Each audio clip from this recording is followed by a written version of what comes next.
Ушул жылдын 7-март күнү Бишкектин четиндеги Рухий Мурас конушунда үй бүлө өз үйүнөн мажбурлап чыгарылган. Себеби 2011-жылы үй кожойкеси Назира аттуу жарандан 50 000 сом насыя алган. Алынган сумма өз учурунда толук төлөнбөй, пайызы өсүп кеткен.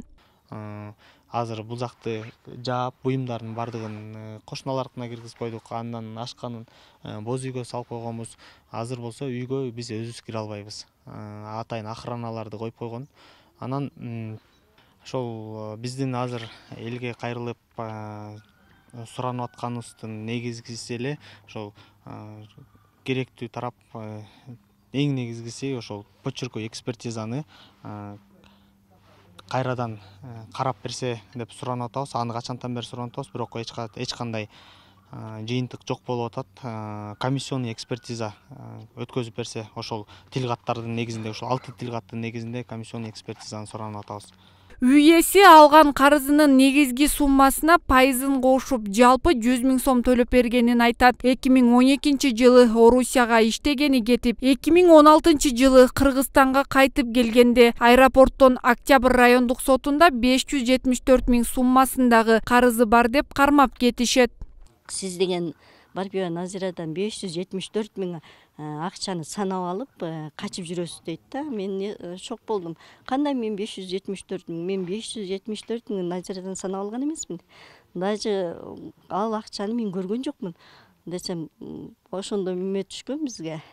Барып өзүңүз карап көрүңүз, архивден мени алып чыгып, делону алып карап көрүңүз дейт. Мен архивге келип делону алып чыгып карасам, алар деген 6 расписка менен жазып коюштур да. Негизи мен 50 000 эле расписка жазып бергем, бирок ошол распискамды мен алып кетпепмин. Бая өзүм шашып жүрүп кетип калгам дагы, ал расписканы алып кеткен жокмун да. Анан кийин ошол расписканын негизинде эле булар 6 расписка жазат менин колума окшоштуруп. Жогорудагы окуядан кийин бул үй бүлө азыр турак жайына кире алышпай жатат. Тамды күзөтчүлөр кайтарып, булар көчөгө тигилген боз үйдө жана кошуналарынын үйүндө баш калкалоодо. Бул сот бир жагын эле карап атат да, бир жагын, тигилердин эле жагын карап атат. Чырмаш байке жакты вообще карабай атат, эчтеке караган жок. Ушу мисалы Чырмаш байке жакты деле карап койсо буга чейин жетпейт болчу. Анан сот бир чечимди эле карап эле булар жактыкын отказ кылып атат, тияктыкын эле карап атат да. Ошо кошуна катары мен ушу айтып кетем, ушу бир чечимге келип, ушу жакшы жагын карап берсе, ушу үйлөрүн кайра өздөрүнө кайтарып, эми 50 000 сом менен эле үйдү алып коюш бул болбойт да.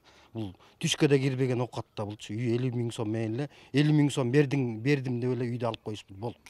2012-жылы арыз ээси Октябрь райондук сотуна карызын өндүрүп алууга кайрылган. Ал учурда үй ээлери өлкөдө болбогондуктан сот отурумдарына катышкан эмес. Ал эми Кыргызстанга келгенден кийин үй ээлери апелляциялык арыз берген. 2019-жылы соттун чечими менен үй толугу менен насыя берген тарапка өткөн. Бирок талаштуу маселе ушул убакытка чейин сотто уланып келүүдө. Бишкек шаардык сотунун 2023-жылдын 23 январындагы аныктамасы менен Бишкек шаарынын Октябрь райондук сотунун 2022-жылдын 21 ноябрындагы аныктамасы өзгөртүүсүз калтырылган. Жогоруда көрсөтүлгөн соттук актылар менен макул болбой, ЧКД кассациялык даттануу менен жогорку сотко кайрылып, аталган иш 2023-жылдын 24 апрелине дайындалган. Турак жайды талашып, насыя берген тарап бул окуя боюнча комментарий бергенден баш тартты. Ал эми жогорку сот билдиргенде 2023-жылдын 24 апрелинде үй ээси соттун чечимине каршы чыккандыктан сот отуруму кайра өтөт. Айчолпон Мукашева, 7 канал.